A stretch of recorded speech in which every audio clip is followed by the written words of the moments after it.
Welcome to western academy +2। आज आमे आलोचना करिबा +2 द्वितीय वर्ष ओडिया ऑप्शनल पेपर रो प्रथम कविता परशुराम भेट। गत क्लास रे मु आलोचना करथिली परशुराम भेट संपर्क रे विशेष भाव रे आलोचना गोटे क्लास करिछि, जोथरे मु आलोचना करिछि जे परशुराम भेटर जे कवि बलराम दासंक संपर्क रे एवं तांकर साहित्य कृति संपर्क रे तसहित ए कवितार जो मूल विषय बा तार सारांश उक्त वीडियो रे मु आलोचना करिछि। एई वीडियो रे आमे किछि पंक्ति पढ़िबा। मु स्क्रीन रे देखौछि।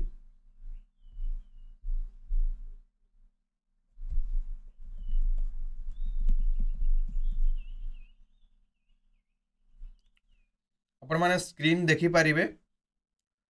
आमे प्रत्येक धाड़ी पढ़ी की तार अर्थ सहित आमे आलोचना करिबा, जहा फल रे कि आमे परशुराम भेट कविता को भल भाव रे बुझी पारिबा। देखंतु, मिथिला कटकरू से होइले बाहर, मिथिला कटकरू से होइले बाहर, बाटेरा राजा माने दियंती उपहार। एटा दांडीवृत्त रे रचना करा जाइछि। दांडीवृत्तर नियम होउछि जे दुई पादरे गोटिए पद, प्रत्येक पादर अक्षर संख्या असमान बा प्रत्येक पादर अक्षर असमान, याकू आमे दांडीवृत्त बोली कहिताउ। यह विशेष भाव रे बलराम दासंक बहु पूर्वरु ओडिया साहित्य रे रहिछि। शारदा दास तांकर महाभारत ई वृत्त रे रचना करिछंती।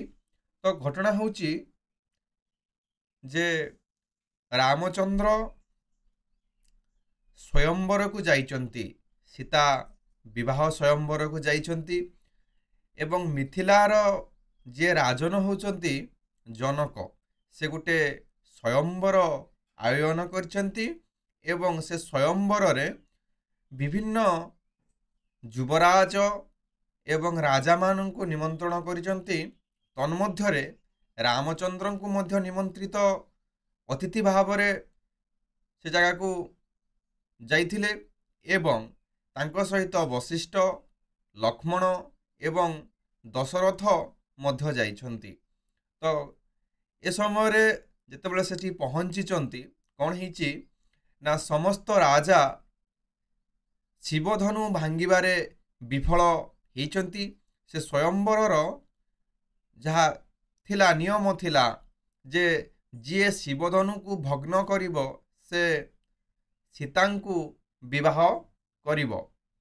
तो से दृष्टिरु कौन हिची ना रामचंद्र ही से असाध्य कार्य को साधन करि पारछंती, जहा फल रे से सीता को विवाह करछंती। ठीक अछि। तापरे जेतेबेले विवाह सरीची, संपादन हेची विवाह स्वयंवर रे से नियम को पूर्ण करछंती बा से असाध्य धनु को भग्न करछंती। ताले से फेरुचंती मिथिला कटकारु, सेतले फेरुचंती से समय रे विभिन्न राजा महाराजा माने कौन करुचंती ना तांकु उपहार दौचंती हैला। सेदिन वैशालीपुरे रहिले, सेदिन वैशालीपुरे रहिले, रजनी प्रभातेण तहु चली गले। जे सेदिन बाहरिले एवं वैशालीपुर रे संध्या हेची। सेदिन रातिटी वैशालीपुर रे रामचंद्र एवं वशिष्ठ एमानंकर कटिची एवं सकाळु सकाळु प्रभातु सेमाने सेठू बाहरी जाइछंती। ସୁର ନଦୀ ଜିଣି ବିପୁଳ ବନେ ଯାଇ ସେଦିନ ନିଶ୍ଚିତ ହିଁ ବିଶ୍ରାମିଲେ ଯାଇ। ସେଦିନ ରାତି ସେଦିନ ପୁଣି ପ୍ରଭାତରୁ ଚାଲିଛନ୍ତି। ତାପରେ ସୁର ନଦୀ କହିଲେ ଗଙ୍ଗା ନଦୀକୁ କ'ଣ କରି ନା ଡେଇଁକି ବିପୁଳ ବନ ପାଇ, ମାନେ ବିପୁଳ ଗୋଟେ ବନ, ସେ ଜାଗାରେ ଯାଇକି ସେ କ'ଣ କରିଛନ୍ତି ନା ସେଦିନ ରାତ୍ରିଟା ଯାପନ କରିଛନ୍ତି। ବୁଝି ହେଉଛି। ତାପରେ ସିଦ୍ଧ ବନେ ଯାଇ ରହିଲେ ଆର ଦିନ, ତା ନେକ୍ସଟ ଦିନ କେଉଁଠି ରହିଛନ୍ତି ନା ସିଦ୍ଧ ବନ ବୋଲି ଗୋଟେ ଜାଗା ଅଛି, ଯେଉଁଟା ଗଙ୍ଗା ନଦୀ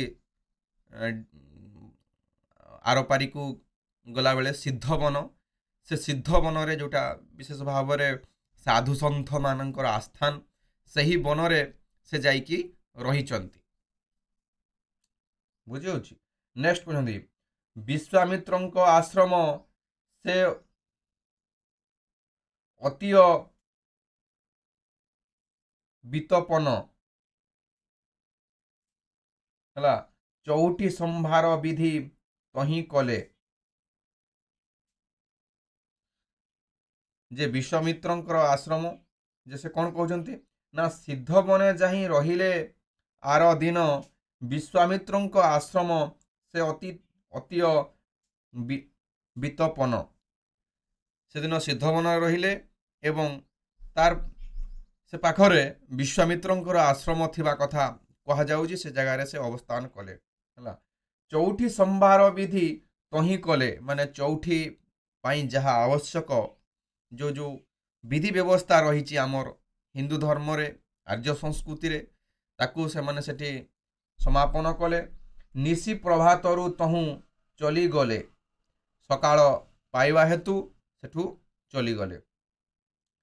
ସେଦିନ ଦଶରଥ ଦେଖିଲା ବିପରୀତ। ସେଦିନ ଦଶରଥ କ'ଣ ବିପରୀତ ଦେଖିଲେ ନା ପର୍ବତ ଉପରେ ପଡ଼ିଲା ନିରିଘାତ, ଯେ ପର୍ବତ ଉପରେ ବର୍ଷା ଭଳିଆ ମେଘାଚ୍ଛନ୍ନ ହେଉଛି।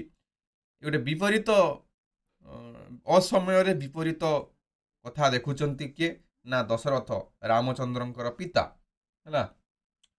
ବାମ ନୟନ ସେ ସ୍ଫୁରଇ ଘନ ଘନ, ଗିଧ ପକ୍ଷୀ ଉପରେ ଉଡ଼ଇ ପୁନ ପୁନ, ଯେ ତାଙ୍କର ବାମ ନୟନ, କାହାର ନା ଦଶରଥଙ୍କର, ବାର ବାର ଡେଉଁଛି। ଏ ହେଉଛି ଅଶୁଭର ସଂକେତ, ଯେ ଆମେ ବାମ ନୟନ ଯଦି ଡେଇଁଲା ତାହେଲେ ଆମର ପୁରାଣ ପୋଥି ସବୁ ଜାଗାରେ ଆମର ଲେଖା ଅଛି କ'ଣ ନା ବାମ ନୟନ ଡେଇଁଲେ ତାହା ଅଶୁଭର ଲକ୍ଷଣ ବୋଲି ଆମେ ଜାଣୁ। ଏବଂ ଆଉ ଗୋଟେ ଘଟଣା ସେଠି କ'ଣ ଘଟୁଛି ନା ଆଉ ଗୋଟେ ଘଟଣା ଘଟୁଛି, ଯେ ଆମର ଗିଧ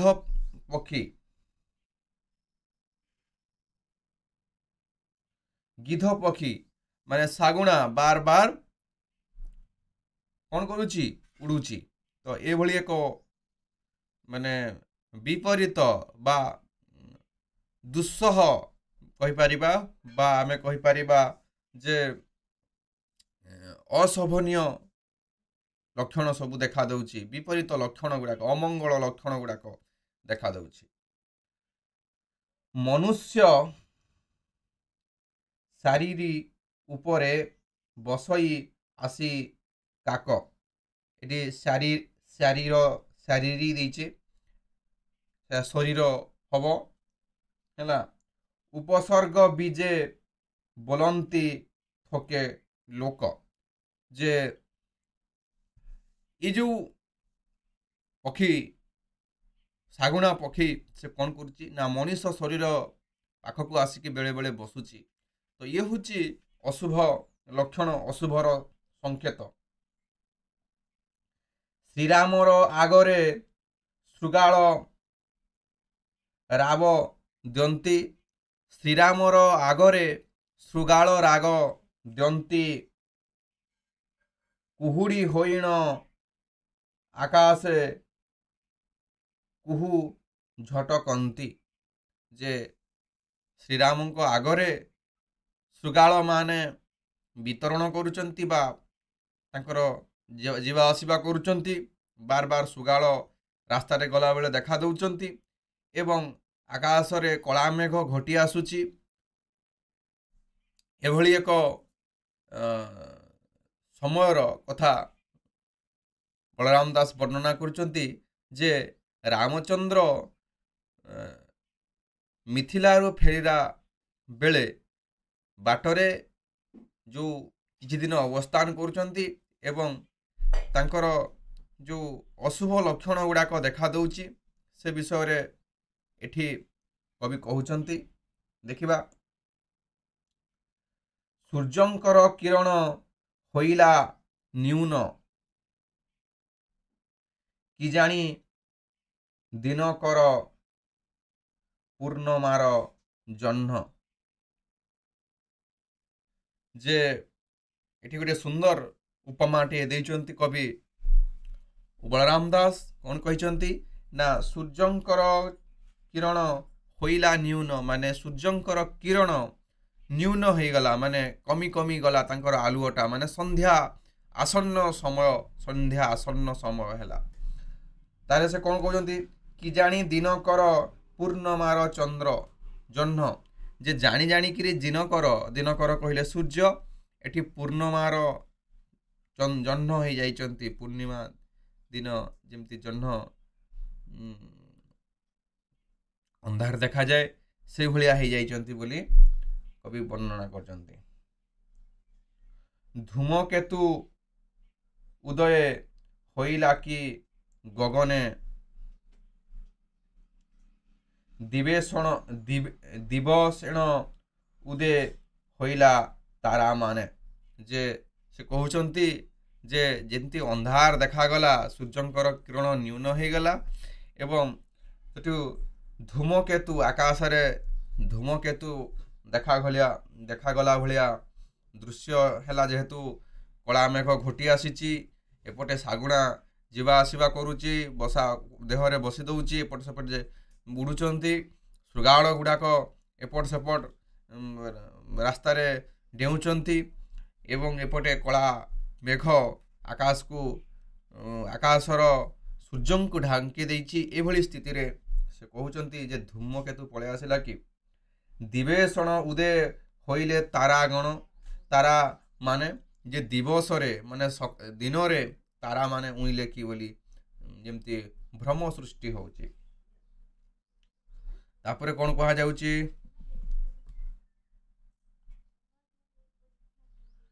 କୁହୁଡ଼ି କଲା ପ୍ରାୟ ନଦିଶଇ ଦିବସ, ପ୍ରବଳ ହୋଇଣ ସେ ଯେ ବହଇ ବତାସ।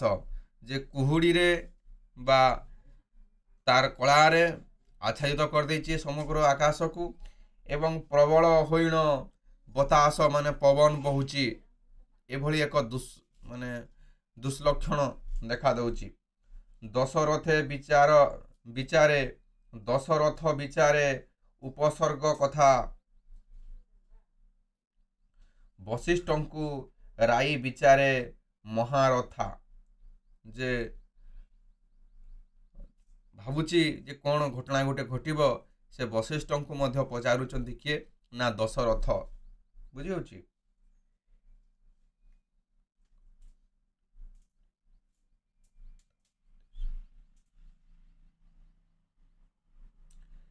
ଇଏ ସାଙ୍କୁନ୍ୟ ମାନେ ଯେ ବିପରୀତ ଦିଶଇ, ମୋହର ମନକୁ ଇଏ ଶୁଭନ ଆଶଇ। ଯେ ସାଙ୍କୁନ୍ୟ କହିଲେ କ'ଣ, ସୈନ୍ୟ ସାମନ୍ତ ଗୁଡ଼ାକ ବିପରୀତ ଦେଖାଯାଉଛନ୍ତି, ଏହା ମୋ ମନକୁ ଆସୁନି ବା ଏଭଳି ଏକ କଥା ମୋତେ ହଜମ ହେଉନି ବା ମୁଁ ଗ୍ରହଣ କରିପାରୁନି ବୋଲି ସେ କହୁଛନ୍ତି। ସେ କ'ଣ କହୁଛନ୍ତି ଦେଖିବା,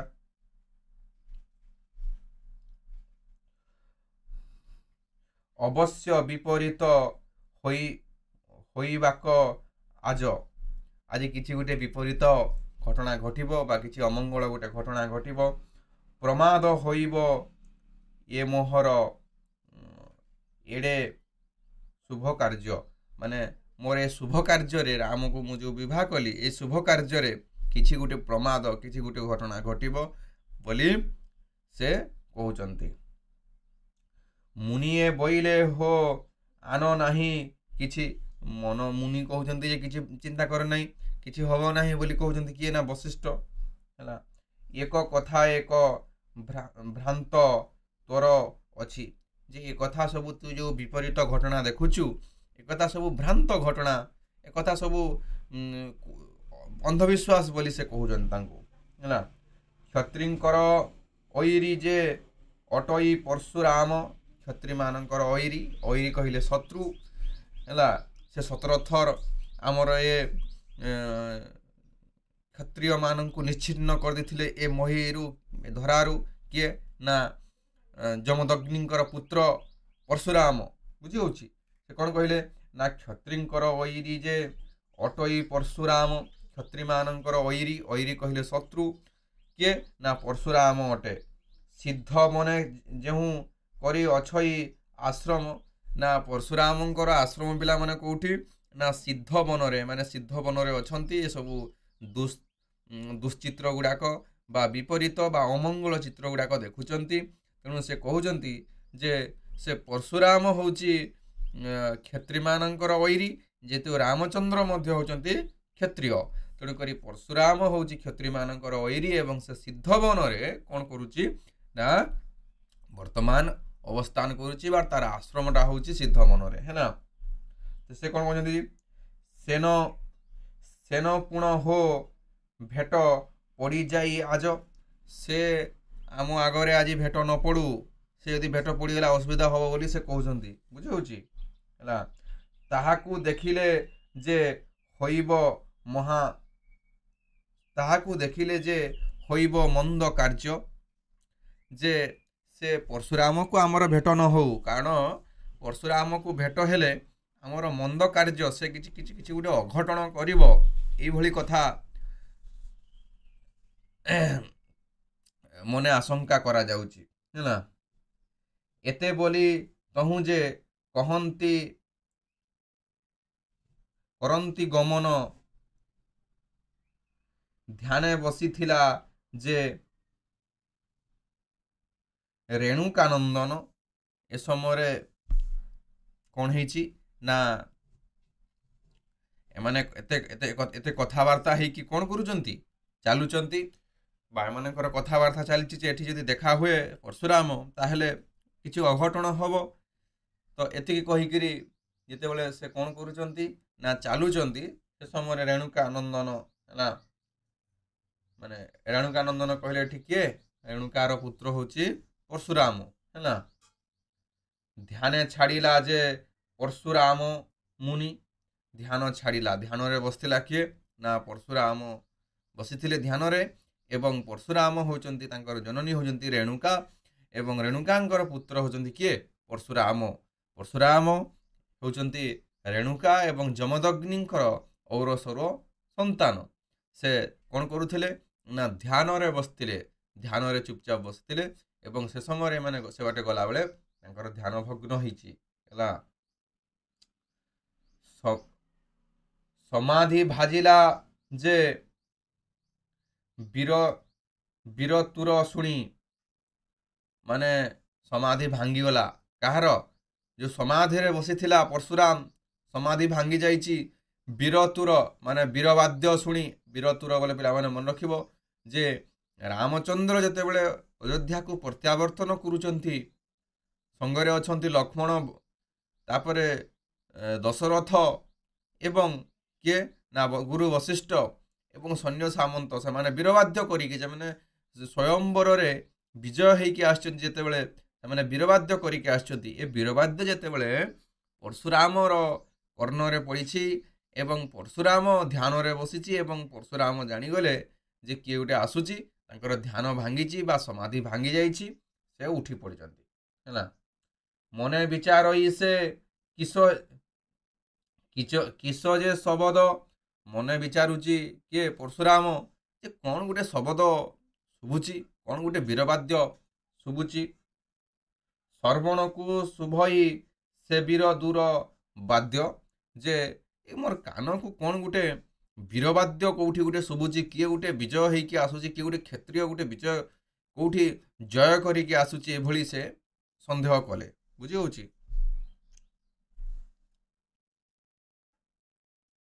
ଆବର କି ବୀରେ ଅଛନ୍ତି ଦେହ ଘେନି, ଆବର କି ବୀରେ ଅଛନ୍ତି ଦେହ ଘେନି, ବୀରନ୍ତ ମାରି ଶୂନ୍ୟ କଲଇ ମେଦିନୀ। ସେ କହୁଛନ୍ତି ଯେ ଆଉ କ'ଣ ଇଏ ମେଦିନୀରେ, ମେଦିନୀ କହିଲେ ଆମର ପୃଥିବୀରେ, ଯେ ପୃଥିବୀରେ ଆଉ କ'ଣ ବୀର ଅଛନ୍ତି? ମାନେ ମୁଁ ତ ସମସ୍ତଙ୍କୁ କ୍ଷତ୍ରିୟମାନଙ୍କୁ ନିଶ୍ଚିହ୍ନ କରିଦେଇଥିଲି, ମାରିକି ସମସ୍ତଙ୍କୁ ସଫା କରିଦେଇଥିଲି, ଆଉ କ'ଣ ବୀର ଅଛନ୍ତି କି? କ୍ଷତ୍ରିୟ ଶୂନ୍ୟ ମୁଁ କରିଦେଇଥିଲି, ସେ କହୁଛନ୍ତି।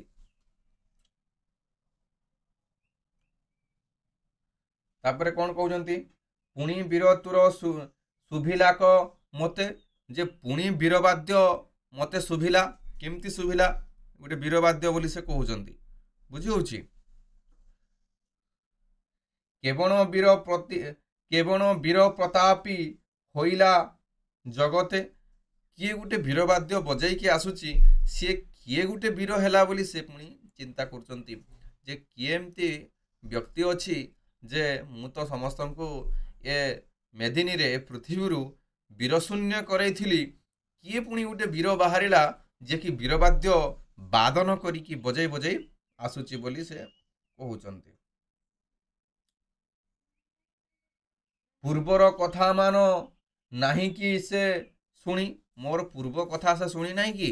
ମୁଁ ଯେଉଁ 17 ଥର ଏ ମେଦିନୀକୁ, ଏ ପୃଥିବୀକୁ କ୍ଷତ୍ରିୟ ଶୂନ୍ୟ କରିଥିଲି, ସେ କଥା କ'ଣ ସେ ଶୁଣି ନାହିଁ ବୋଲି ସେ କହୁଛନ୍ତି। ବୀର ତୁର ବଜାଇ ଯେ କେବଳ ଗୁଣ ଘେନି, କିଏ ବୀରତୁର ଧନୁସର ଧରିକି କିଏ ବୀର ତୁରଗ, କିଏ ବୀରବାଦ୍ୟ ବଜେଇକି ଆସୁଛି ବୋଲି ସେ କହିଛନ୍ତି। ବୀର ଦର୍ପେ ଗଞ୍ଜନ ମୁଁ ବୀରଙ୍କର ନାଥ, ଯେ ବୀର ଦର୍ପକୁ ମୁଁ ଗଞ୍ଜନ କରିପାରେ, ବୀର ଦର୍ପକୁ ମୁଁ ଗଞ୍ଜନ କରିବା ପାଇଁ ଅଛି, ଏବଂ ବୀରମାନଙ୍କର ମୁଁ ନାଥ। ସେ କ'ଣ କହିଲେ? ନା ବୀରମାନଙ୍କର ମୁଁ ନାଥ ବୋଲି ସେ କହୁଛନ୍ତି। ବୁଝି ହେଉଛି? ବୀରମାନଙ୍କର ନାଥ ବୋଲି କିଏ କହୁଛନ୍ତି? ନା ଏଠି କିଏ କହୁଛନ୍ତି? ପରଶୁରାମ କହୁଛନ୍ତି। ବୀର ବୋଲି ମୁଁ ଯେ ନଥଇଲି ସୀମା, ଯେ ମୁଁ ବୀରମାନଙ୍କୁ ମାରିବା ପାଇଁ କୌଣସି ଜାଗା ଏମିତି ରଖିନାହିଁ ଯେ ଆଉ ଗୋଟେ ଦେଶରୁ ସେ ଆସିବେ ଯୁଦ୍ଧ କରିବା ପାଇଁ। ମୁଁ ତ ସମଗ୍ର ପୃଥିବୀରେ ବୀରମାନଙ୍କୁ ନିଶ୍ଚିହ୍ନ କରିଦେଇଥିଲି ବୋଲି ସେ କହୁଛନ୍ତି ହେଲା। ତାପରେ ସେ କ'ଣ କହିଲେ? ଏତେ ବୋଲି କୋପ କଲା, ଏତେ ବୋଲି କୋପ କଲାକ ପରଶୁରାମ, ଏତେ କହିକିରି ପରଶୁରାମ ରାଗିଗଲା, ଯେ ମୁଁ ତ ବୀର ସମସ୍ତଙ୍କୁ ନିଶ୍ଚିହ୍ନ କରିଥିଲି, ଆସିଲା କେଉଁଠି ବୀର? ତ ରାଗିକରି ସେ କ'ଣ କହିଲା? ନା ନିଶ୍ୱାସ ଖର ତର କାଳ ସର୍ପ ଜାଣି, ଯେ ତାର ନିଶ୍ୱାସ ଯେମିତି ଗୋଟେ କାଳ ସର୍ପ ରାଗିଗଲେ ତାର ଯେମିତି ବିଷ ଉଦ୍ଗାରିତ କରେ, ବା ତାର ମୁହଁରୁ ଯେଭଳି ଭାବରେ ଫଁ ଫଁ ହୁଏ, ପବନ ବୁହେ, ସେଇଭଳି ଭାବରେ କିଏ? ନା ପରଶୁରାମ ରାଗିକିରି ନିଶ୍ୱାସ ଖରତର, ମାନେ ଜୋର ଜୋରରେ ନିଶ୍ୱାସ ନେଉଛନ୍ତି ହେଲା। ଘନ ଘନ କୋପ ଯେ କରଇ ପରଶୁମଣି, ମାନେ ରାଗିକି ବାର ବାର ରାଗି ଯାଉଛି। କିଏ? ନା ପରଶୁରାମ ରାଗି ଯାଉଛି। କ'ଣ କହୁଛନ୍ତି? ବନସ୍ତରୁ ବାହାର ହୋଇ ଦିଶିଲାକ ଋଷି, ବନ ମାନେ ଜଙ୍ଗଲ ଭିତରୁ ବାହାରିଗଲା। କିଏ? ପରଶୁରାମ ବାହାରିଗଲା ହେଲା। କଳା ମେଘ ବିଦାରିକି ବାହାର ହୁଏ ଶଶୀ, ଯେ କଳା ମେଘ ଭାଙ୍ଗିକିରି ମାନେ ମେଘାଚ୍ଛନ୍ନ ହେଇଯାଇଛି, ଏବଂ ଶଶୀ କହିଲେ ଏଠି କିଏ? ନା ଚନ୍ଦ୍ର ବାହାରୁଛି। କଳା ମେଘକୁ ଛାଡ଼ିକି, ମାନେ କଳା ମେଘ ବର୍ତ୍ତମାନ ଆକାଶ ଉଜ୍ଜଳ, କାରଣ ଜହ୍ନ ବାହାରିଛି ବା ଶଶୀ ବାହାରିଛି ହେଲା। ଶିରରେ ନାଗବନ୍ଧ ପିଙ୍ଗଳ ବର୍ଣ୍ଣ ଜଟା, ଏଟା ବର୍ଣ୍ଣନା କରାଯାଉଛି ପରଶୁରାମର, ଯେ ଶିରରେ ନାଗବନ୍ଧ ବାନ୍ଧିଛି ତାର ଚୁଟିକୁ ସେଇଭଳିଆ। ପିଙ୍ଗଳ ବର୍ଣ୍ଣ ତାର ହେଉଛି ଜଟା ହେଲା। ସର୍ବେଣ କୁଣ୍ଡଳ କଟିରେ କାଛଟା, ଯେ ତାର କର୍ଣ୍ଣରେ କୁଣ୍ଡଳ ପିନ୍ଧିଛି ଏବଂ ତାର କୁଣ୍ଡଳ ପରିଧାନ କରିଥିବା ଏବଂ କଟି ଦେଶରେ କାଛଟା କହିଲେ କୌପିନି, ଏଭଳି ଭାବରେ ସେ କ'ଣ କରୁଛନ୍ତି ନା ବିଭୂଷିତ ହେଇଥିବା ଲୋକ ହେଉଛନ୍ତି ଆମର ପରଶୁରାମ। ଆଉ ଗୋଟେ କ୍ଲାସ୍ଟା ଖୁବ୍ ବଡ଼ ହେଇଯିବ, ତେଣୁକରି ଆମେ ଚେଷ୍ଟା କରୁଛୁ ଯେ ଅଳ୍ପ ସମୟ ଭିତରେ ଆମେ କେମିତି ଅଧିକ କଥା ଆଲୋଚନା କରିପାରିବା। ତେଣୁକରି ଆଜି କ୍ଲାସ୍ ପାଇଁ ଏତିକି। ଆଉ ଗୋଟେ କ୍ଲାସ୍ରେ ଆଉ କିଛି ପଂକ୍ତି ଆଲୋଚନା କରିକି ଆମେ କ'ଣ କରିବା ନା ଏ ବିଷୟଟାକୁ ସାରିବା। ଆଜି ପାଇଁ ଏତିକି, ରହିଲି, ନମସ୍କାର।